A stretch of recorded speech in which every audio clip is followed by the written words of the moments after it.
we're going to do possibly my favorite exercise. We're going to do a scooter. So I'm going to start by showing you this in sideways so you can see what's going on. And I want you to pop your hands onto your hips so we can hold onto those hip bones and kind of across the front of the thigh.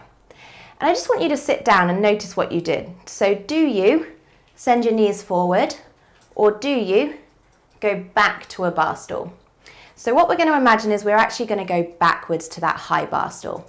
So I want you to send your bottom behind you and load through your heels. So your toes should be relatively floppy. The balls of your feet, you should be able to wiggle and paddle on the floor.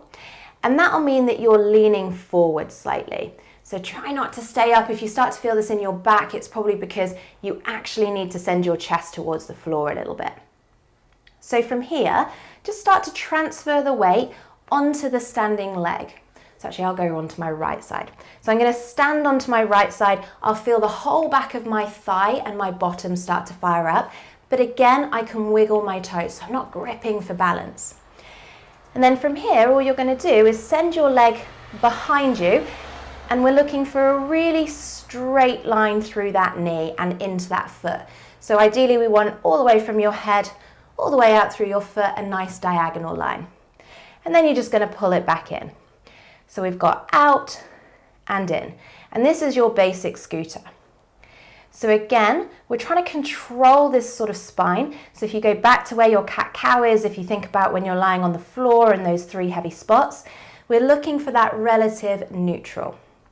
So again, if you feel this in your back, just try leaning forward a little bit more. The leaning forward will help us also activate the back of our body, and this is why this exercise is so great, because it's brilliant for your posture too. Can you try and keep as much weight as possible out of this moving leg? So that's your first aim. So you might be stepping it, you can also slide it if you need a little bit more support, but you should be feeling that standing leg glute firing up really nicely. So just do a couple more there, and then you're going to pause, put the leg back down again, and we're going to come all the way up back into standing.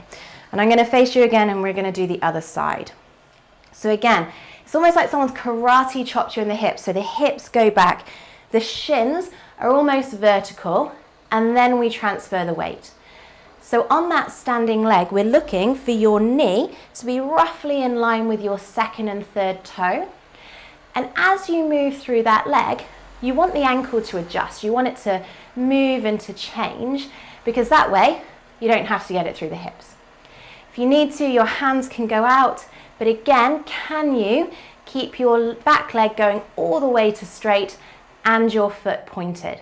And if you look at my foot, you will see that it is changing, it is moving, but I'm always trying to find this tripod in my foot. So big toe, little toe, and then the heel, with most of the weight on this one going through your heel, so you really feel your glute firing up.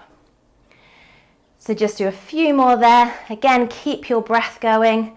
Slide that foot if you need to. And when you're ready, plant the foot and stand all the way back up again. Well done.